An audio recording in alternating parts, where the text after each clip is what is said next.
آج کا جو ٹاپک ہے وہ دراصل آریہ سماجیوں کے کچھ سوالات کا جواب ہے۔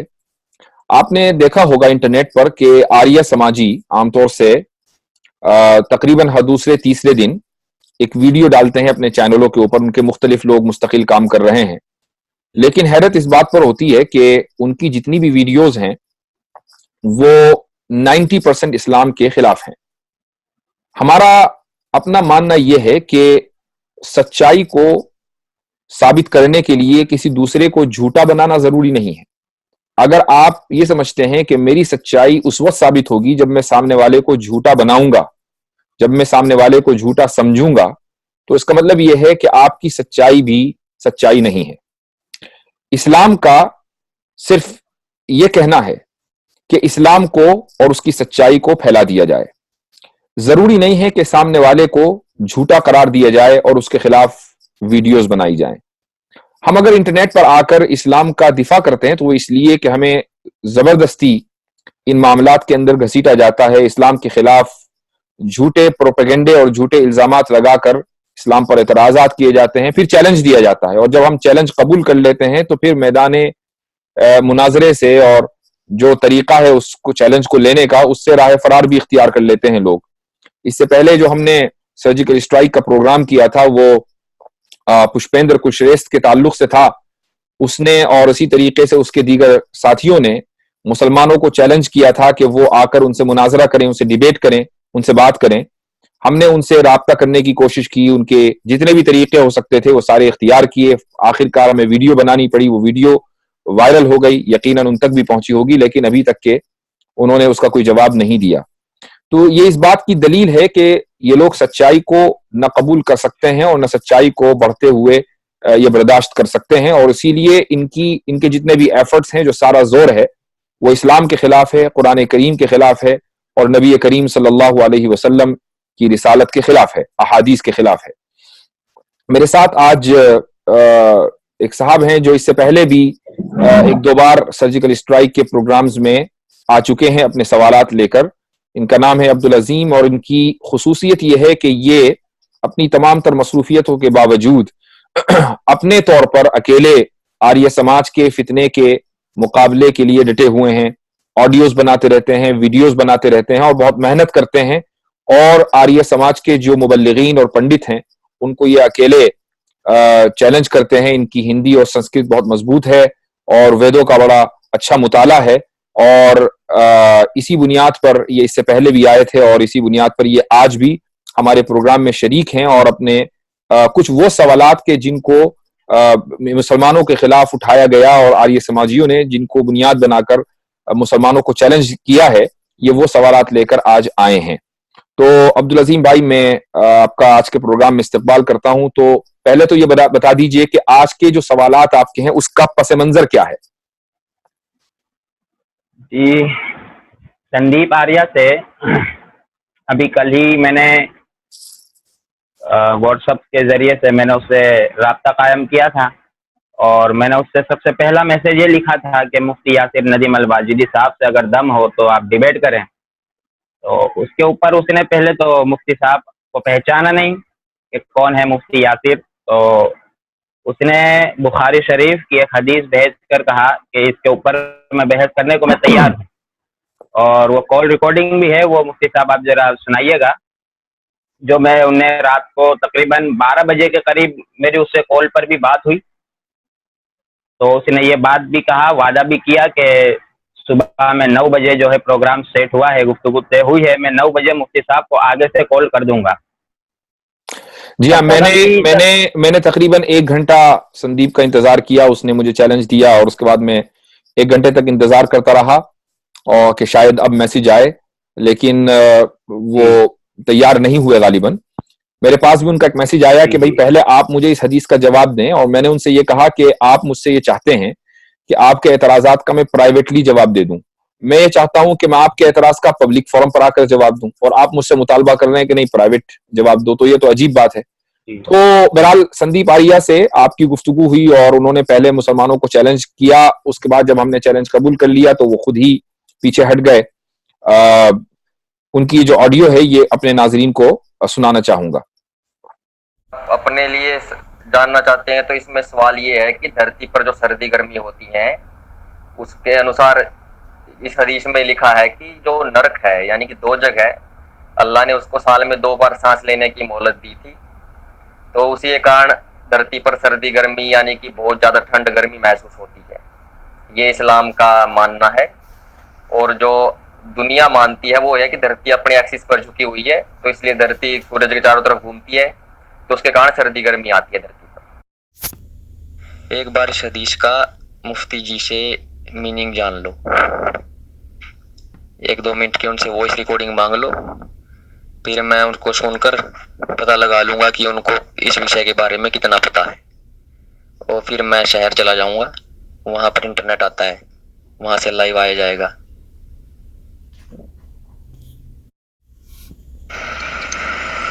بھائی دیکھیں، اگر مفتی صاحب میننگ بتائیں پھر آپ کہیں کہ مجھے اطمینان نہیں ہوا ہے، پھر آپ کچھ وائس بنا کے سینڈ کریں گے، پھر مفتی صاحب کو وائس بنا کر سینڈ کرنی پڑے گی، تو اس سے بات جو ہے نا پھر یہیں تک رہ جائے گی، یہیں پر بات وائس کے اوپر ختم ہو جائے گی۔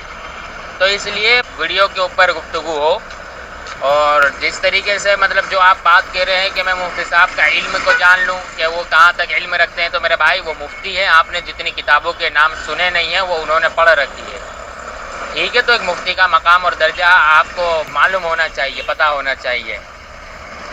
اور دوسرا طریقہ میں آپ کو بتا دوں مفتی صاحب کے علم کو جاننے کا، آپ یوٹیوب پر مفتی یاسر ندیم الواجدی لکھیں اور اس کی اندر آپ جو ہے مفتی صاحب کی ویڈیوز وغیرہ سنیں، آپ کو ان کے علم کا، ان کے گیان کا پتہ لگ جائے گا کہ وہ کس حد تک گیانی ہے۔ مفتی صاحب جو بھی کہیں گے اسی کو میں اسلامک ستیہ مان لوں گا، ٹھیک؟ بھائی مفتی صاحب نے صاف لفظوں میں کہہ دیا کہ میں حدیث کا انواد جب ویڈیو پر ڈیبیٹ ہوگی، بحث ہوگی، تبھی میں انواد کر کے بتاؤں گا اس کا مطلب کیا ہے، اس کا میننگ کیا ہے۔ اب آپ بتائیں مجھے، آپ بحث کے لیے تیار ہیں یا نہیں ہیں؟ کوئی آپ کا یہ کوئی پتہ نہیں نام کیا اس کا، اس نے آ کے مجھے میسج کیا تھا، بولے کہ ان سے ڈیبیٹ کر لو آپ سے، کہ یہ ہمارے مفتی ہیں۔ تو میں بولا کہ بھائی لے آؤ سامنے، دلی میں شاسترارتھ رکھ لو، ٹاپک کوئی بھی چوز کر لینا۔ وہ بولے کہ نہیں سامنے نہیں آئیں گے کیونکہ وہ امریکہ رہتے ہیں۔ پھر میں نے کہا کہ بھائی میرے پاس نیٹ کی اتنی بڑی سویدھا نہیں ہے، لیکن پھر بھی میں نے کوشش کی صبح، لیکن نیٹ کنیکشن نہیں جڑ پایا میرا، کیونکہ گاؤں میں بجلی نہیں رہتی فی الحال، کیونکہ یہ ابھی گیہوں کا سمے ہے نا، پک گئے ہیں، تو کئی بار لائٹ کے کارن شارٹ سرکٹ ہو جاتا ہے، تو اس سے کیا ہوتا ہے کہ گیہوں میں آگ لگ جاتی ہے، تو اس لیے دن میں صرف 1 گھنٹہ مشکل سے لائٹ آتی ہے، وہ بھی رات کو ہی آتی ہے۔ لیکن اگر آپ چاہیں تو ایک بار جو میں نے اوپر یہ حدیث پوچھی ہے اس کا اتر دے دیجئے، تاکہ مجھے آپ کا پتہ چل جائے کہ آپ کی سوچ کس طرح کی ہے۔ اب سب کچھ ماننے ہاں نہ ماننے میں کوئی وہ نہیں ہے۔ دیکھیے ایسا ہے سندیپ بھائی، ہمیں تو کوئی شوق نہیں ہے کسی کے خلاف بولنے کا، ویڈیوز آپ ہی بناتے ہیں اسلام کے خلاف، اور پھر ویڈیوز میں چیلنج بھی کر دیتے ہیں کہ بھائی آ جاؤ بات کر لو، تو اس لیے کسی نے آپ سے کہا ہوگا کہ بھائی ان سے بات کر لو، آپ نے قبول کر لیا، تو اس نے مجھ سے رابطہ کیا، میں نے کہا ٹھیک ہے، تو اس لیے جو ہے بہرحال جو ٹائم آپ نے دیا تھا ہم نے اس پر انتظار کیا، آپ نہیں آئے، وہ الگ بات ہے، آپ کی مجبوری ہوگی، لیکن آپ نے یہ بھی کہا تھا کہ آپ کہیں قریبی شہر میں جا سکتے ہیں، سٹی میں جا سکتے ہیں، وہاں سے بات کر سکتے ہیں۔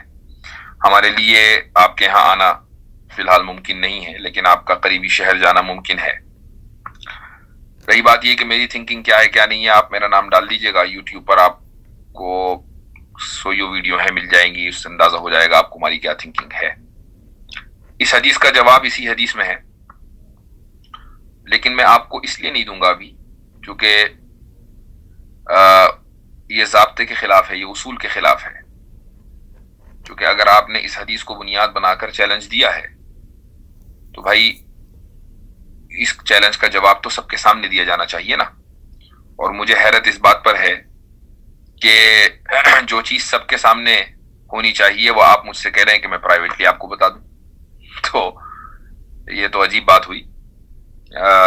میں تو یہ سمجھ رہا تھا، ایکسپیکٹ کر رہا تھا کہ آپ یہ کہیں گے कि भाई मेरे सवालों का जवाब पब्लिक फोरम पर आकर दो, और मैं कह रहा हूं कि मैं पब्लिक फोरम पर आकर दूंगा, आप कह रहे मुझे प्राइवेटली दो। तो खैर, आपकी वीडियोस मेरे सामने लोग मुझे भेजते रहते हैं और मेरी बहुत सारी वीडियोस हैं, आप आसानी के साथ सर्च कर सकते हैं। अगर आपको बात करनी है तो वीडियो चैट कर लेंगे ताकि सब लोगों के सामने बात हो जाए। एक मैक्सिमम टाइम सेट कर लेते हैं 1 घंटा, ताकि लोगों का टाइम भी वेस्ट ना हो। पता चला कि हम चले जा रहे हैं और 2 घंटे 3 घंटे, तो उससे कोई फायदा नहीं होता कि इतना टाइम किसी के पास नहीं है। 1 घंटा टाइम सेट कर लेते हैं। कुछ आपके सवाल हैं, मैं जवाब दे दूंगा, कुछ मेरे सवाल हैं, आप जवाब दे दीजिएगा। और अगर नहीं करनी है तो कोई हर्ज नहीं है, फिर हमें भी आपके खिलाफ बोलने का कोई शौक नहीं है आर्य समाज के, और आपको भी नहीं होना चाहिए।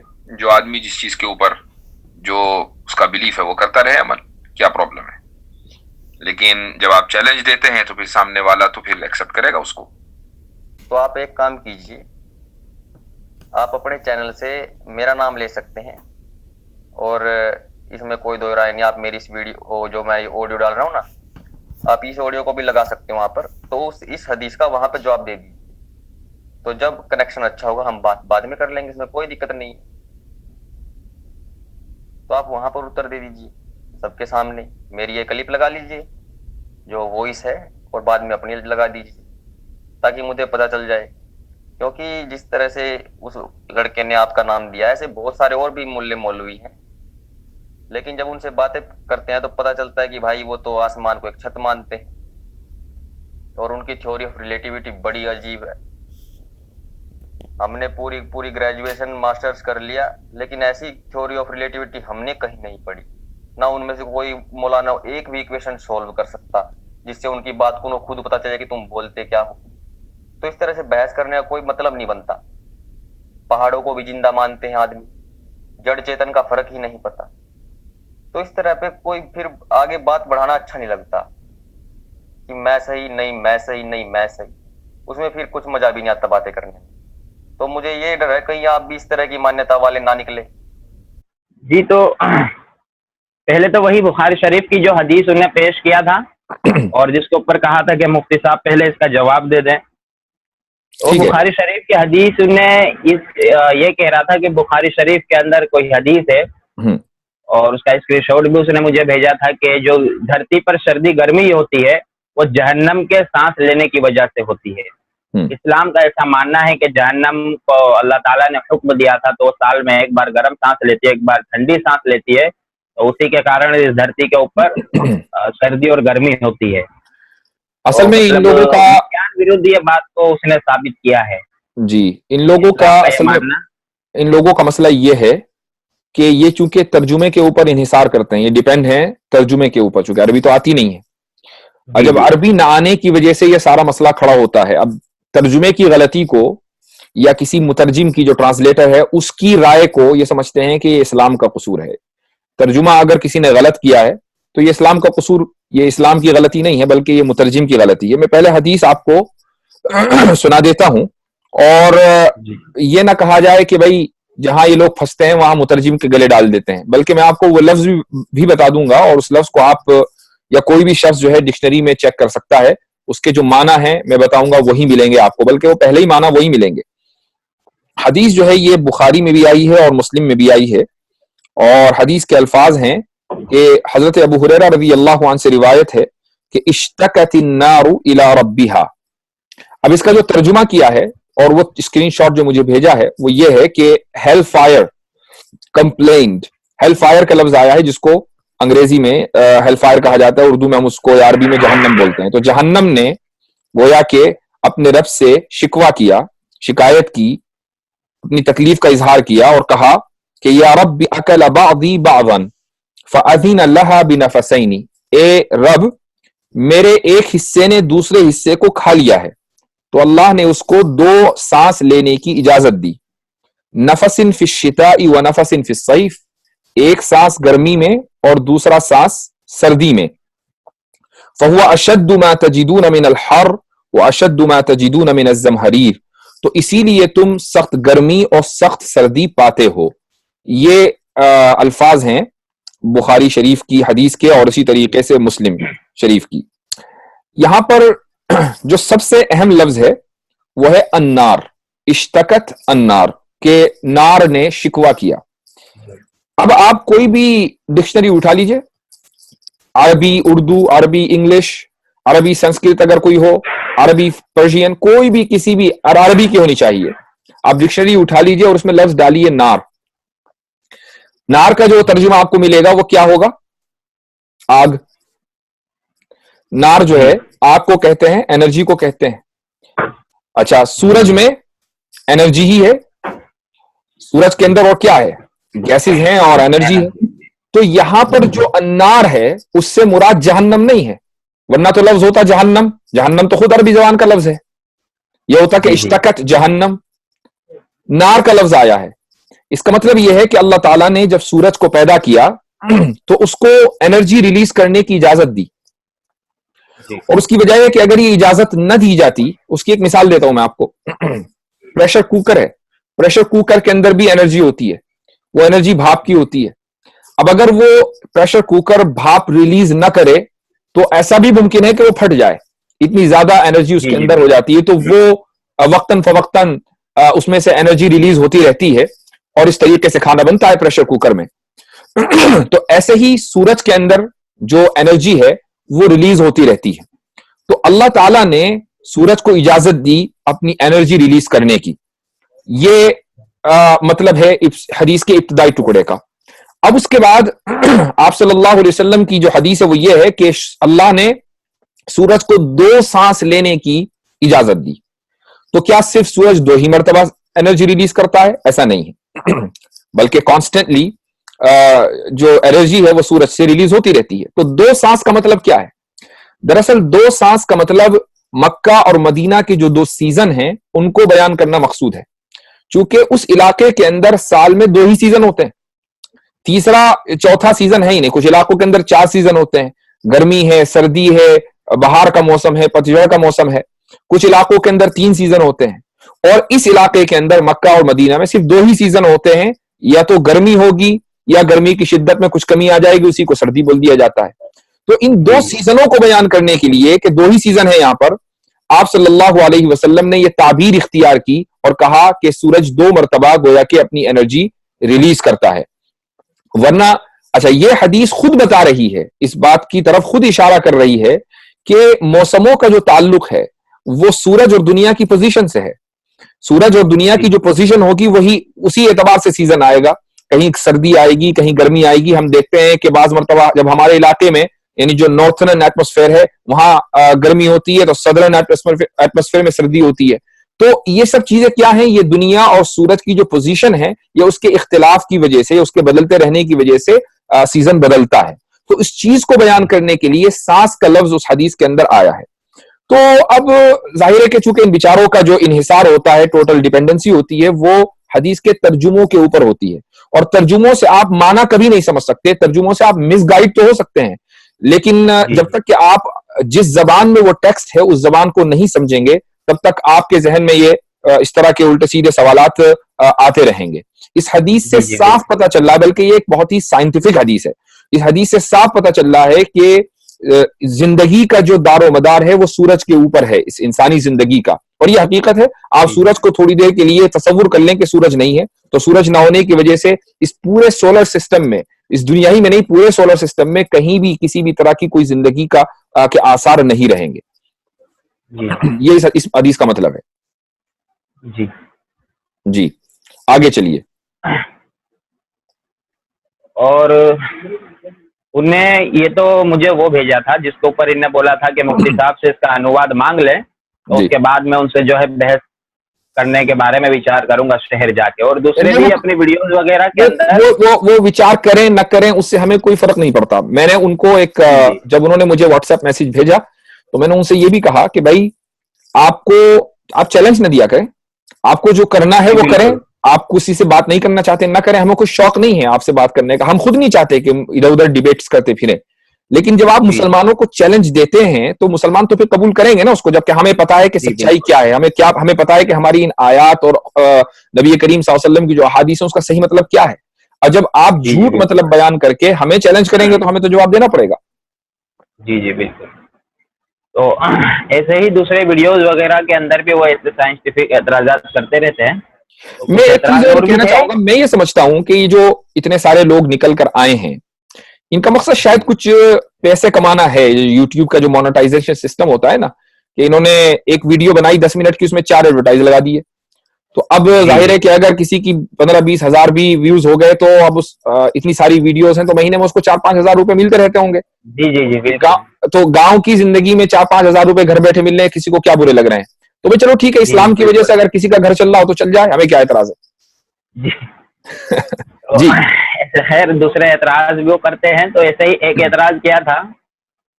जैसे जो आसमान में जो तारा, हमें आम तौर पे बोलते हैं कि तारा टूट रहा है, तो उसको वो पहले तो साइंस के नज़रिए से उसने सामने रखा कि ये एक जलता हुआ पत्थर होता है, और उसकी वजह भी उसने बयान की।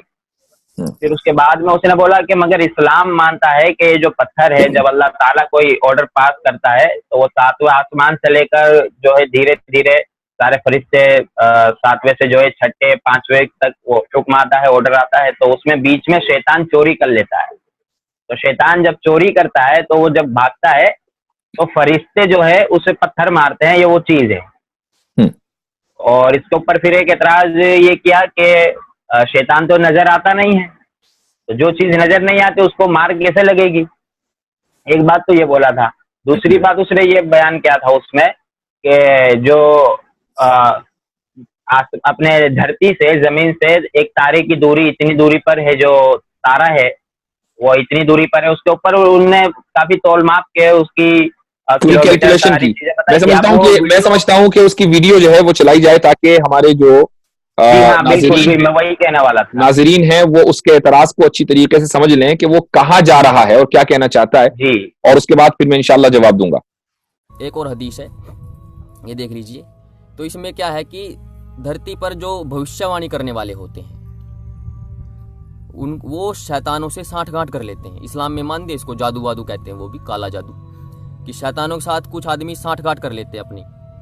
और फिर अल्लाह जो ऑर्डर देता है वो कहते हैं कि अल्लाह के ऑर्डर को सुन के आओ, मैं यहाँ पे भविष्यवाणियाँ करूँगा, पहले से ही बता दूंगा सबको आदमी। तो फिर वो इसलिए फरिश्ते ऊपर जाते हैं अल्लाह की, फिर वो ऑर्डर को चुरा कर पहले बता देते हैं उस व्यक्ति को। तो इस तरह की बात भी ये मानते हैं। तो अब इसका अगर हम हिसाब लगाएं टोटल,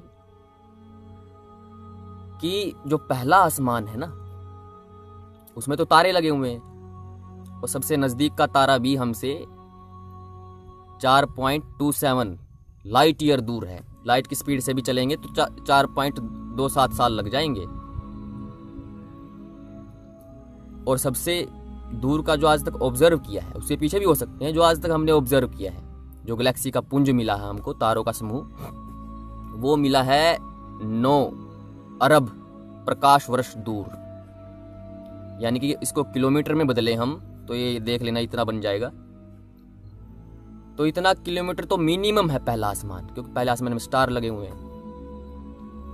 और उसके ऊपर उसमें है पहला आसमान, वहां पे जाता है शैतान और फिर वहां से बात चुराता है। वो बात चुरा कर चला भी जाता है, आ भी जाता है भाई साहब। और वो पत्थर भी मारते हैं, उल्का पिंड, और उल्का पिंड धरती पर भी आ जाती है वहां से पहले आसमान से। इतना डिस्टेंस ट्रैवल करके धरती पर आ जाती है। और जो यहाँ पे भविष्यवाणी करता है वो भेज भी देता है, बुला भी लेता है, कुछ भविष्यवाणी भी कर देता है, जादू भी कर लेता है। और जो मिटियोर मिले हैं हमको, उनकी स्पीड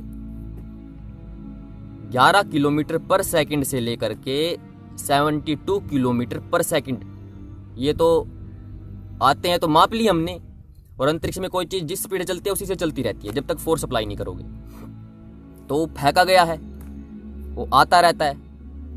तो फिर हमने देखा कि भाई 72 किलोमीटर पर सेकंड के उससे धरती पर वो हिट करता है।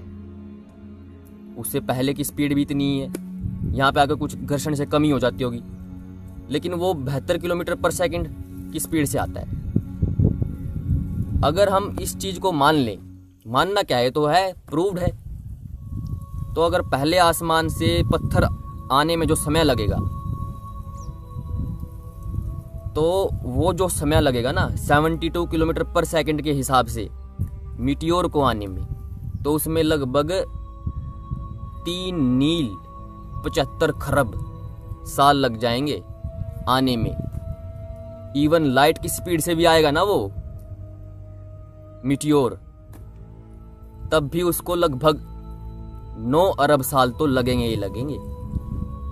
इतनी स्पीड, 3 लाख की स्पीड से तो कोई आता ही नहीं पर सेकंड की उससे मीटियोर, आज तक आया ही नहीं। तो फिर इतने दूरी के आसमान से ये पत्थर इतनी जल्दी तो नहीं आ सकते। और शैतान एक आदमी ने भेजा, लेके भी आ गया कुछ ही पलों में।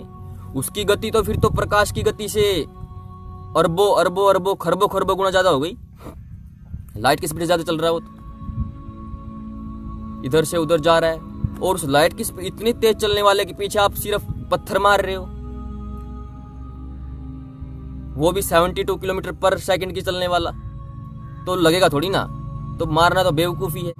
देखिए, ऐसा है कि उर्दू में या अरबी में इसको शहाब साकिब कहा जाता है, जिसको हम अंग्रेजी में आसान जबान में शूटिंग स्टार बोलते हैं, और साइंटिफिक लैंग्वेज में इसको मीटियर बोला जाता है। तो हम शूटिंग स्टार या टूटता हुआ सितारा या शहाब साकिब कह लें अपनी आसानी के लिए, सब लोगों की समझ के लिए। कुरान करीम में हदीस जो इस शख्स ने जिक्र की है उस पर तो मैं बाद में आऊंगा। सबसे पहले जो कुरान करीम में इस कॉन्सेप्ट को मुख्तलिफ आयतों में जिक्र किया गया है, एक आयत सूरह जिन की भी है, आयत नंबर 8, उसमें अल्लाह सुब्हानहू व तआला का इरशाद है, गोया कि जिन कह रहे हैं, इन्ना लमसना अस्समाअ फवजदनाहा मुलिअत हरसन शदीदन व शुहबा, कि हमने आसमानों को टटोलना चाहा तो हमने पाया कि वो बड़े सख्त पहरेदारों और शिहाबों से, यानी शिहाब साकिब से भरा पड़ा है। फवजदनाहा मुलिअत, तो इतने 100 साल पहले, 14 सदियों पहले कुरान करीम ये ऐलान कर रहा है कि आसमान जो है वो शिहाब साकिबों से, शूटिंग स्टार से भरा पड़ा था जब जिन्होंने आसमान को टटोलना चाहा। जी। अच्छा, होता यह था कि इस्लाम के, यानी नबी कुरान करीम के नाजिल होने से पहले आमतौर से जिन अक्सर खला में जाया करते थे, स्पेस में जाया करते थे, बल्कि मैं एक लफ्ज इस्तेमाल करता हूं, आसमान में जाया करते थे। और वहां पर फरिश्तों के दरमियान जो आपस में किसी बात के ऊपर तस्करा चल रहा होता था, तो सुनकर कोई चीज चुरा कर वो अपने काहिन दोस्तों को नीचे लाकर बता दिया करते थे। एक हदीस के अंदर आया है, उसी हदीस को उस शख्स ने कोट किया है। लेकिन उसने गलती ये की कि नबी करीम सल्लल्लाहु अलैहि वसल्लम ने जो हदीस जिक्र की है वो माजी का वाकया, कि पहले ऐसा हुआ करता था। अब ऐसा होता है, आप सल्लल्लाहु अलैहि वसल्लम उसको जिक्र नहीं कर रहे हैं, बल्कि पहले ऐसा हुआ करता था। उसके बाद जब कुरान करीम का नुज़ूल शुरू हुआ तो अल्लाह ताला ने आसमान के ऊपर पहरे सख्त कर दिए और जिनों का दाखिला वहां पर ममनू कर दिया गया। अब वहां जिन जाकर कोई भी बात सुन नहीं सकते। यह कुरान करीम का एक कॉन्सेप्ट है।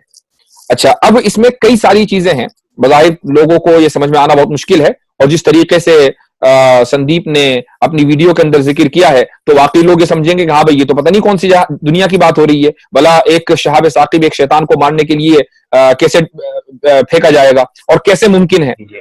तो देखिए, चंद चीजें समझना बहुत जरूरी है, और मैं समझता हूं कि इस जवाब से बहुत सारे कॉन्सेप्ट क्लियर हो जाने चाहिए। सबसे पहली बात यह है कि इन आर्या समाजियों का ये अकीदा है, या ये समझते हैं कि मुसलमानों के यहां जब आसमान बोला जाता है तो कोई सॉलिड सी चीज मुराद होती है, कोई छत मुराद होती है जहां सितारे लगे हुए हैं। बिल्कुल जी। और इस चीज को समझकर ये दनादन एतराज किए रहते हैं। हालांकि हमने इसका जवाब इतने मौकों पर इतनी मर्तबा दे दिया, लेकिन चूंकि मसला पैसे का आ जाता है, पेट जब वीडियो बनेगी तो फिर एडवर्टाइज भी चलेंगे, उसके बाद फिर पैसा भी मिलेगा।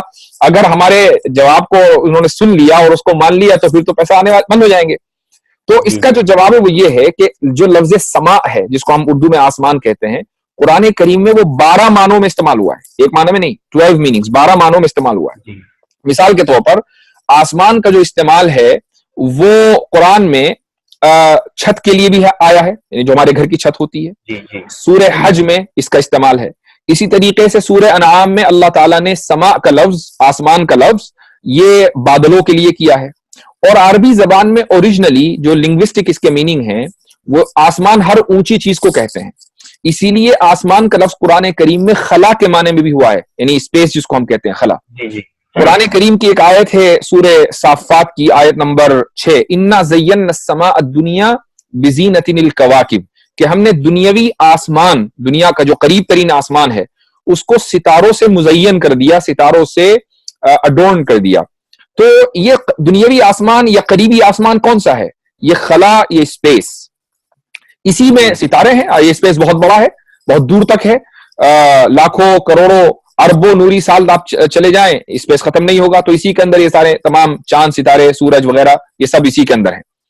اچھا, اسی طریقے سے ایک اور آیت ہے, تبارک الذی جعل فی السماء بروجا وجعل فیہا سراجا وقمرا منیرا, کہ پاک ہے وہ ذات کہ جس نے آسمان میں اوربٹس, مدار بنائے, اور جس نے آسمان میں سراج یعنی سورج بنایا, وقمرا منیرا, اور جس نے روشن چاند بنایا. تو یہ آسمان کہاں ہے؟ یہ خلا ہے. یہاں ان آیتوں کے اندر سما بول کر خلا اور اسپیس مراد لیا گیا ہے. اسی طریقے سے سورہ جن میں, جہاں جن یہ کہہ رہے ہیں کہ جب ہم نے آسمان کو ٹٹولا تو ہم نے وہاں بڑا سخت پہرا پایا اور بہت سارے شوٹنگ سٹارز پائے, تو وہاں پر بھی آسمان سے مراد کوئی چھت وت نہیں ہے کہ کوئی بہت دور جا کر کوئی چھت ہے, بلکہ آسمان سے مراد وہاں پر بھی خلا اور اسپیس ہے. اچھا, اب قرآن کریم نے اتنے سو سال پہلے یہ کہہ دیا تھا کہ خلا کے اندر بہت سارے شوٹنگ سٹارز ہیں, بھرے پڑے ہیں. آج اگر آپ ماڈرن سائنس سے پوچھیں کہ بھئی کتنے سٹارز ہیں, کتنے شوٹنگ سٹارز ہیں, کتنے شہاب ثاقب ہیں, تو ہمیں ماڈرن سائنس یہ بتاتی ہے کہ تقریباً 25 ملین شوٹنگ سٹارز, 25 ملین کا مطلب ہو گیا 2 crore 50 lakh. 25 million shooting stars زمین کے ایٹموسفیئر میں ہر روز داخل ہوتے ہیں, ہر روز داخل ہوتے ہیں, نکلتے ہیں. اتنے سارے سٹارز, پورا گویا کہ جو ایٹموسفیئر ہے اور جو پوری فضا ہے, خلا ہے, وہ بھرا پڑا ہے, اور یہی چیز قرآن کریم نے کہی ہے. اچھا, اب ہوتا کیا ہے کہ اگر کوئی اسپیس شٹل ہے, یعنی مثال کے طور پر اگر کسی کو ناسا جو ہے کوئی راکٹ بھیجتا ہے, اسپیس شٹل بھیجتا ہے اسپیس میں, تو زمین سے اسپیس شٹل جانے میں کتنا ٹائم لگتا ہے؟ منیمم, بلکہ میکسیمم کہوں گا کہ 150 سیکنڈ میں ایک راکٹ اور ایک اسپیس شٹل زمین سے اسپیس میں یعنی خلا میں داخل ہو جاتی ہے, زمین کے ایٹموسفیئر کو چھوڑ دیتی ہے 150 سیکنڈ میں. اچھا, اور وہیں پر وہاں سے پھر شروع ہو جاتے ہیں سارے یہ شہاب ثاقب. تو اب اگر میں مان لوں تھوڑی دیر کے لیے کہ سندیپ نے جو اتنا لمبا چوڑا کیلکولیشن کیا ہے, خامخواہی اپنا ٹائم بھی ضائع کیا, کیلکولیٹر کے اوپر وقت بھی ضائع کیا, اگر تھوڑی دیر کے لیے مان بھی لیں کہ بھائی شہاب ثاقب کی جو سپیڈ ہے وہ 72 کلومیٹر ہے, چلو 72 کلومیٹر سے ہی ایک شہاب ثاقب جو ہے وہ موو ہو رہا ہے. شیطان کی جو سپیڈ ہے وہ اس سے کم ہے, ٹھیک ہے, تب بھی اگر دنیا سے ایک شیطان جائے اوپر, جو خلا میں جیسے ہی وہ داخل ہوگا, اسپیس میں وہ جیسے ہی داخل ہوگا, اور اس کو داخل ہونے کے لیے چند سیکنڈ چاہیے, تو شہاب ثاقب کو وہاں پہلے سے موجود پائے گا. اس کا مطلب یہ نہیں ہے کہ اب اللہ تعالیٰ حکم دے گا کہ بھئی فلاں تارے تو ٹوٹ, وہ ٹوٹے گا, اس کے بعد وہاں سے شہاب ثاقب چلے گا, وہ پیچھا کرے گا. یہ سب تو اس کی اپنی بنائی ہوئی باتیں ہیں, یہ تو حدیث میں نہ کہیں حدیث میں نہ کہیں قرآن میں. پہلے سے وہاں پر شہاب ثاقب موجود ہیں, شوٹنگ سٹارز موجود ہیں, اور اسی طریقے سے ملائکہ بھی موجود ہیں جو اللہ تعالیٰ کے حکم سے وہاں پر ہمیں جب سے قرآن کریم نازل ہوا. اچھا, اب سوال یہ ہے کہ بھئی سما کے معنی تو سمجھ میں آ گئے, اور جتنے لوگ ایسے ہوں گے چاہے وہ مسلمان ہو چاہے غیر مسلم ہو, اگر ذرا سی بھی وہ سبھی انصاف کے ساتھ کام لیں تو ان کو یہ سمجھ میں آ گیا کہ سما کے معنی یا آسمان کے معنی قرآن کریم میں کیا ہے اور کتنے معنوں میں استعمال ہوا ہے. اب یہاں پہ اس نے ایک اور سوال یہ کیا کہ بھئی شیطان تو نظر آتا نہیں, تو جو چیز نظر نہیں آئے گی تو اس کو پتھر کیسے لگے گا؟ تو یہ اتنا بچکانہ اعتراض ہے کہ جو چیز نظر نہ آئے کیا ضروری ہے کہ وہ موجود نہ ہو؟ یعنی ایک آدمی فزکس کی بات کر رہا ہے, ایک فزکس جو ہے سائنس کی ایک برانچ ہے, لیکن وہ بھول گیا کہ میٹا فزکس بھی ایک چیز ہے. فزکس کا تعلق ان چیزوں سے ہے جو ہمیں نظر آتی ہیں, ٹھیک ہے, میٹا فزکس کا تعلق ان چیزوں سے جو ہمیں نظر نہیں آتی ہیں. تو ایک آدمی فزکس کے اوپر تو یقین رکھے اور میٹا فزکس جو ایک امپورٹنٹ برانچ ہے سائنس کی اس کو اگنور کر دے, اور پھر یہ دعویٰ کرے کہ جی ہمارا جو دھرم ہے آریہ سماج وہ بہت سائنٹیفک ہے.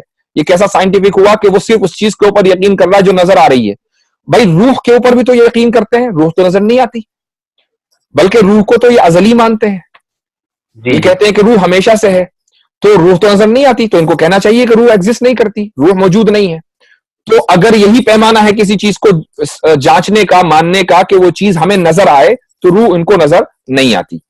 तो शैतान दिखाई देता है या दिखाई नहीं देता है, और दिखाई नहीं देता तो क्यों नहीं दिखाई देता, उसके पीछे भी पूरी एक साइंस है, जिसको मैं किसी और मौके पर, बल्कि पिछले हफ्ते की एक वीडियो में बयान कर चुका हूं कि क्यों जिन, शैतान या मलाइका इंसान को नजर नहीं आते, उसके पीछे क्या साइंस है वो मैं बयान कर चुका हूं। तो अगर किसी को सुनना है तो पिछले हफ्ते के जो क्वेश्चन आंसर का सेशन था उसको सुन सकता है। तो बहरहाल खुलासा इस पूरे एतराज का ये है कि जो मीटियर्स या मीटियोराइड्स या जिसको हम शूटिंग स्टार कहते हैं, शिहाब साकिब कहते हैं, वो पहले से मौजूद हैं, खला में मौजूद हैं, और जब भी कोई जिन या शैतान वहां पर जाने की गलत इंटेंशन से कोशिश करेगा तो अल्लाह ताला के हुक्म से वो इन शूटिंग स्टार्स के जरिए सजा पाएगा।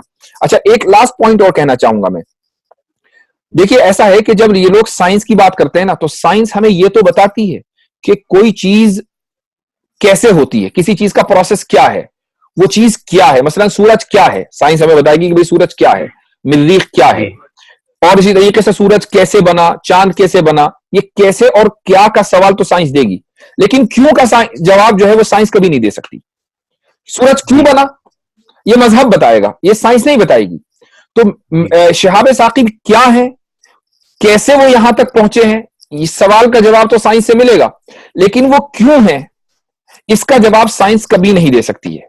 क्यों जो है दरअसल मकसद को बयान करने के लिए आता है, मकसद जो है वो मजहब बताएगा। अब अगर आपका मजहब सच्चा है तो उसने मकसद बता दिया होता, लेकिन चूंकि उसने मकसद नहीं बताया तो ये इस बात की दलील है कि सच्चाई उधर नहीं है, सच्चाई उधर है जहां मकसद भी है। मकसद बताएगा। जी जी।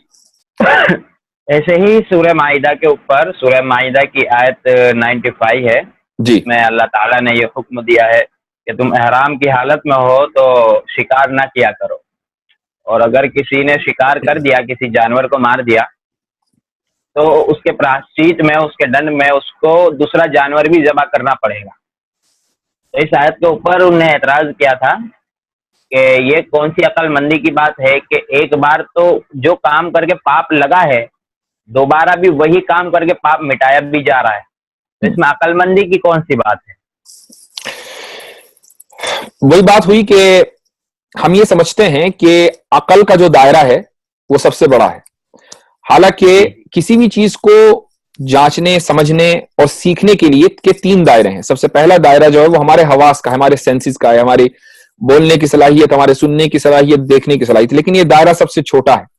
उससे बड़ा दायरा अकल का है, और उससे बड़ा दायरा वही और रेवलेशन का है, यानी मजहब का है। इसका मतलब ये नहीं है कि मजहब जो चीज बताता है वो अकल के खिलाफ होती है, बल्कि वो अकल के दायरे से बाहर होती है। अकल के दायरे से बाहर होना और खिलाफ होना, दोनों में बड़ा फर्क है। तो पहली बात तो ये समझ लीजिए।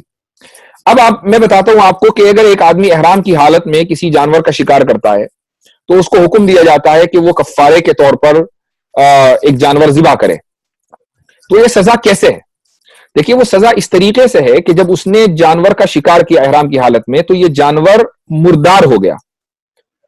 जी। चाहे उसने ज़िबा किया हो, चाहे किसी भी तरीके से शिकार किया हो, ये मुर्दार है, और मुर्दार किसी के लिए भी हलाल नहीं है। ना तो वो खुद खा सकता, ना दूसरे को खिला सकता, ना बेच सकता। अब उसका कोई मसरफ नहीं। जी। अच्छा, उसके बाद उसको हुक्म दिया गया कि अब तुम कुर्बानी करो, जो तुमने गुनाह किया है, तुम एक जानवर कुर्बान करो। ये जो जानवर अब वो कुर्बान करेगा कफ्फारे के तौर पर, वो खुद नहीं खा सकता, लेकिन दूसरे को खिला सकता है। तो अब सजा इस तरीके से हुई कि पहले जब उसने शिकार किया था खुद खाने के लिए, तो ना तो वो उसको खा सका, ना दूसरे को खिला सका, ना दूसरों को खिला सकता। जी। अब जब वो ज़िबा कर रहा है तो सजा के तौर पर वो खुद नहीं खा सकता, लेकिन दूसरा खाएगा। जी जी।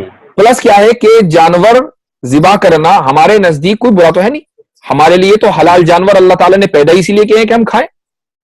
तो इससे किसी का यानी जानवर का नुकसान हो रहा तो होता रहे, वो तो अल्लाह ताला ने इसी मकसद से हलाल जानवरों को पैदा किया है कि लोग उसको खाएं। अब अगर कोई खुद नहीं खाना चाहता तो उसका नुकसान है। अच्छा, एक चीज मैं आपको और बताऊं कि ये जो मैंने अकल का दायरा और इसी तरीके से वही का दायरा जिक्र किया, इसकी एक मिसाल मैं आपको देता हूं। मिसाल है हज, क्योंकि हजी का जिक्र चल रहा है इस आयत के अंदर। एहराम की हालत में, एहराम हज के मौके पर बांधा जाता है। तो हज में क्या होता है? हज में यह है कि एक आदमी को हुक्म होता है कि भाई तुम अपना घर बार छोड़ो और मक्का में आ जाओ। वो मक्के चले जाता है। वहां से उसको हुक्म होता है कि अब मक्का छोड़ दो, अब वो कहां जाता है, वो मीना चले जाता है। फिर उसको हुक्म होता है कि तुम मीना छोड़ दो, तो मीना छोड़कर वो कहां जाता है, वो अरफात चला जाता है। फिर हुक्म होता है कि अरफात भी छोड़ दो, मुजदलिफा चले जाओ, चलो भाई मैं मुजदलिफा आ गया। अब हुक्म होता है वापस मीना जाओ, अब वो मीना आ गया। अब फिर हुक्म होता है वापस मक्का जाओ, फिर वो मक्का चला जाता है। तो ये जो उसका जो पूरा सफर है मुस्तकिल, वो मूवमेंट में है। अब अगर कोई ये पूछने लगे कि भाई इतनी दूर से मैं इंडिया से, दुनिया के दूसरे मुल्कों से, कोनों से सफर करके मक्का आया था, बस यही हज हो जाता, अब यहां भी छोड़ के फल कभी मीना तो कभी अरफा तो कभी मुजदलिफा, फिर मीना फिर वापस मक्का, तो इसमें क्या लॉजिक है? इसमें कोई लॉजिक नहीं है, क्योंकि इसका ताल्लुक लॉजिक से है ही नहीं। इसका चूंकि इबादतों का जो ताल्लुक है वो लॉजिक, यानी लॉजिक जज नहीं कर सकती है इबादतों को। ये बड़ा दायरा है, ये लॉजिक के खिलाफ तो नहीं है, लेकिन लॉजिक के दायरे में भी नहीं आता। हाँ, इसकी हिकमतें हो सकती हैं, ये एक अलग मसला है। तो अब इन लोगों का विचारों का, चूंकि हमारे दीन को समझना इन लोगों को बस का नहीं है, तो ये छोटी सी एक हदीस लेते हैं, जब आयत लेते हैं, इनको समझ में नहीं आती तो ये वीडियो बना के फौरन 400 रुपए कमा लेते हैं। बस ये इनकी लाइफ है विचारों की। जी हाँ। संदीप ने और भी ऐसे आर्य समाजियों ने एक और भी वीडियो ऐसे ही वायरल कर रखी है कि कुछ अरबी लोग हैं, वो ऊंट का पेशाब पी रहे हैं और उससे मुंह वगैरह धो रहे हैं, और स्क्रीन के ऊपर बुखारी शरीफ की हदीस का एक हवाला दिया हुआ है। तो गालिबन वो हदीस भी है कि अल्लाह के रसूल ने कुछ लोगों को ऊंट का पेशाब पीने के लिए कहा था। जी हाँ, बिल्कुल। तो इसके ऊपर भी एतराज करते हैं कि ये ऊंट का पेशाब पी रहे हैं। नहीं, बात तो सही है, बिल्कुल हदीस मौजूद है। इसमें हम लोग जो है अपोलोजेटिक नहीं है कि हम किसी चीज को छुपा लें, जो कि हमारे नजदीक हर चीज का एक लॉजिकल रीजन है, माकूल वजह है। अलबत्ता वो जो वीडियो है वो भी कोई जस्टिफाइबल नहीं है, क्योंकि वो जो आदमी है उसने सर पे रुमाल बांध रखा है, तो जाहिर है वो किसी अरब के इलाके का है। वो क्या कर रहा है कि ऊंट पेशाब कर रहा है, उसके पेशाब को उसने हाथ में लिया और अपने मुंह को और अपनी दाढ़ी को वो जो है उससे गीला कर रहा है और पी भी रहा है। जी। तो अगर उसको हदीस पर ही अमल करना था तो हदीस में तो जिस्म पर मलने और दाढ़ी पर मलने का कहीं हुक्म नहीं है। अच्छा, फिर वो एक खास बीमारी है, वो खास बीमारी है कि जिसमें आप सल्लल्लाहु अलैहि वसल्लम ने ऊंट का दूध और पेशाब पीने का हुक्म दिया था। ऐसा नहीं है कि आप यानी बस उसको रोजाना यही काम कर लें कि पेशाब पीते रहें। तो उससे जो है बाज मर्तबा क्या होता है कि दवा जब आप ज्यादा मिकदार में लेते हैं या गैर जरूरी तौर पर आप दवा लेते हैं तो दवा वो रिएक्शन भी कर जाती है। यही वजह है कि 2016 में बल्कि 15 में वर्ल्ड हेल्थ ऑर्गेनाइजेशन है WHO, उसने एक एडवाइजरी जारी की थी कि मिडिल ईस्ट के अंदर बहुत सारे लोग गैर जरूरी तौर पर ऊंट का पेशाब पी रहे हैं कि जिससे उनके बैक्टीरिया हो रहा है। तो जब किसी भी चीज को आप गैर जरूरी तौर पर करेंगे तो जाहिर है कि उसका तो असर होना ही है। तो अब मैं बताता हूं आपको उसके पीछे क्या लॉजिक है। देखिए, ऐसा है कि ऊंट का जो पेशाब है, बल्कि ऊंट का ही क्या, पेशाब बहुत से जानवरों का, उसके अंदर भी अल्लाह ताला ने शिफा रखी है। इससे पहले चाहे वो गाय हो, ऊंट हो, अल्लाह ताला ने उसके अंदर शिफा रखी है। अच्छा, और इसकी दलील ये है कि दो दलीलें मैं आपको दूंगा। पहली दलील तो पुरानी है। एक बहुत मशहूर साइंटिस्ट गुजरे हैं, मुस्लिम साइंटिस्ट हैं, मेडिकल साइंटिस्ट। उनका नाम है इब्न सीना, और उनको इंग्लिश वर्ल्ड में, यूरोप में आज भी एवेसेना के नाम से जाना जाता है। उनकी एक बहुत मशहूर किताब है अल कानून, जिसको द कैनन बोला जाता है। और जो ये किताब है द कैनन, ये लैटिन जबान में, जर्मन में, फ्रेंच में इसका तर्जुमा हुआ, और ये 17वीं 18वीं सदी तक यहाँ की यूनिवर्सिटियों में मेडिकल साइंस के अंदर पढ़ाई जाती रही। और उसकी बुनियाद पर भी बहुत सी नई किताबें लिखी गई जो आज मेडिकल साइंस में दाखिल हैं। तो एवेसिना ने द कैनन में लिखा है कि ऊंट का जो पेशाब है, वो हर ऊंट का पेशाब, उसके अंदर अल्लाह ताला ने इलाज नहीं रखा, बल्कि एक खास किस्म का ऊंट है जिसको नजीब कहा जाता है अरबी में, और ये अरब के कुछ खास इलाकों में बद्दुओं के पास रहता है। उस खास किस्म के ऊंट के अंदर अल्लाह ताला ने शिफा रखी है। ये एवेसिना का द कैनन में उनका स्टेटमेंट है। तो एक तो बात यह है। दूसरी बात यह है कि एक बीमारी है ब्लड क्लॉट, यानी खून का जो है लोथड़ा, खून कहीं जम जाता है, ब्लड क्लॉट हो जाता है, उससे हार्ट अटैक भी होता है, तो उससे और भी बीमारियां हो सकती हैं, ब्रेन हेमरेज हो सकता है। तो उसको खत्म करने की एक दवा आती है, उसको बोलते हैं फाइबरनोलिटिक्स। फाइबरनोलिटिक्स, ये जो फाइबरनोलिटिक्स दवा है, इसकी اس کی پھر 3 قسمیں ہیں. ایک قسم کا نام ہے پلازمینیجن. اب جب آپ اس پلازمینیجن دوا کے اجزاء دیکھیں گے کہ اس میں کیا کیا اجزاء ملے وہ ہوتے ہیں, اس کے انگریڈینٹس کیا ہیں, تو ان میں ایک انگریڈینٹ آپ کو ملے گا یوروکینیس. اچھا, پیشاب کو انگریزی میں کہتے ہیں یورین, اور یہ جو جز ہے, انگریڈینٹ ہے, اس کا نام ہے یوروکینیس, یعنی یہ یورین سے بنا ہے. یورین سے یہ جز لیا گیا اور اس بلڈ تھنر کے اندر ڈالا گیا. جب وہ بلڈ تھنر انسان لیتا ہے تو اس کا جو کلوٹ ہے وہ تحریر ہو جاتا ہے اور کلوٹ ختم ہو جاتا ہے. تو یہ گویا کہ پیشاب میں اللہ تعالیٰ نے یہ تاثیر رکھی ہے. آج جو ہے اونٹ کے پیشاب سے یوریکنیس بنایا جا رہا ہے اور بہت ساری دواؤں کے اندر ڈالا جا رہا ہے. میڈیکل سائنس اس کو ایکنالج کر چکی ہے. اب بھی اگر کوئی آدمی اعتراض کرے کہ بھائی نبی کریم صلی اللہ علیہ وسلم نے ان لوگوں کو اونٹ کے پیشاب پینے کا حکم کیوں دیا تھا اور اس کے پیچھے کیا لاجک ہے اور یہ تو بڑی گندگی کی بات ہے, یہ سب چیزیں غلط ہیں. اس لیے کہ جب کسی مسئلہ آتا ہے علاج کا تو پھر جہاں بھی انسان کو شفا مل سکے, ایز لانگ ایز وہ چیز نجیس العین نہ ہو, یعنی مکمل گندگی نہ ہو, جیسے وہ پورک ہے یا وائن ہے, تو اللہ تعالیٰ کی طرف سے حکم ہے کہ اس چیز کو اختیار کر لیا جائے بطور علاج کے, اس میں کوئی حرج نہیں ہے. اور جبکہ آج حالانکہ ہم میڈیکل سائنس کی کنفرمیشن کے محتاج نہیں ہیں, یہ چیز میں نے اس لیے ذکر کی کہ میڈیکل سائنس نے اس کو مان لیا ہے تاکہ جو یہ لوگ اعتراض کرتے ہیں اسلام کے خلاف ان کا دل ٹھنڈا ہو جائے, کیونکہ ان کو تو ایمان ہے نا میڈیکل سائنس کے اوپر, وہ تو ہر چیز اسی کے اعتبار سے جج کرتے ہیں. جی اس کے اوپر ایک سوال اور کروں؟ جی بولیے. تو اس کے اوپر مطلب جو خاص جو اعتراض ہوتا ہے نا وہ یہ ہوتا ہے کہ اسلام میں تو پیشاب حرام ہے, تو یہ جو پیشاب پینے کی جو مجبوری میں اجازت ہے نا, جس طرح انما حرم علیکم المیتۃ, ساری چیزیں حرام ہیں. کچھ چیزیں ایسی ہوتی ہیں جن کو علاج کے طور پر استعمال کیا جاتا ہے, تو اگر کہیں کسی انسان کو علاج کے لیے کچھ بھی مل رہا ہے اور ڈاکٹر نے کہہ دیا کہ اس سے علاج ممکن ہے, تو اس سے اس کا بطور علاج استعمال بالکل جائز ہے. میں نے صرف 2 چیزیں الگ کی ہیں. وہ 2 چیزیں کیا ہیں؟ ایک تو خنزیر, کیونکہ خنزیر میں اللہ تعالیٰ نے کوئی شفا نہیں رکھی. اب زبردستی اس کے انزائم نکال کے دوا میں ڈال دو تو بات الگ ہے, حالانکہ اس سے بہتر جو ہے وہ آپشنز اویلیبل ہیں. اور دوسری چیز کیا ہے؟ وائن. اس کے اندر بھی کوئی شفا اللہ تعالیٰ نے نہیں رکھی ہے. باقی زہر میں بھی شفا ہے. سانپ کے زہر تو دواؤں کے اندر استعمال ہو رہا ہے, تو اب کوئی یہ کہے کہ نہیں جی زہر تو بڑی خطرناک چیز ہے, زہر سے تو انسان مر جاتا ہے, میں تو یہ دوا نہیں لوں گا. بھائی جب اللہ تعالیٰ نے اسی میں شفا رکھ دی تو یہ لو. تو اب اگر شفا جو ہے اونٹ کے پیشاب میں ہے تو بھی جائز, اور گدھے کے پیشاب میں ہے تو بھی جائز. جی یہی پوچھنا مقصد تھا. تو کچھ مہندر پال آریہ کے بھی ہمارے سوال تھے. ہاں, اس کا بھی ایک سوال لے لیجیے, حالانکہ اس کے تقریباً سارے سوال تو ہم اس کا جواب دے چکے ہیں. جی بولیے. وہ عبداللہ ابن مسعود رضی اللہ عنہ کی ایک بخاری شریف کی بھی انہوں نے حدیث نقل کیا تھا, وہ 11 نمبر کا اس کا سوال ہے. جی کہ عبداللہ ابن مسعود نے اللہ کے رسول سے پوچھا کہ ہمارے لیے اچھا کام کیا ہے, تو فرمایا کہ سمے پر وقت پر نماز پڑھ لینا. پھر پوچھا کہ اس سے اچھا اور کام کیا ہے, تو کہا کہ آپ اپنے ماتا پتا کا آدر کرنا, ان کی سیوا کرنا. پھر پوچھا اس سے بھی اچھا کام کیا ہے, تو فرمایا کہ اللہ کے راستے میں جہاد کرنے سے بڑھ کر اچھا اور کوئی کام نہیں ہے. تو اس پر مہندر پال آریہ نے یہ کہا تھا کہ اللہ کیا لڑاکو ہے جو لڑانا چاہ رہا ہے, کیونکہ جہاد تو یہ وہی معنی لیتے ہیں, لڑائی جھگڑے ہی لیتے ہیں. دیکھیے ایسا ہے کہ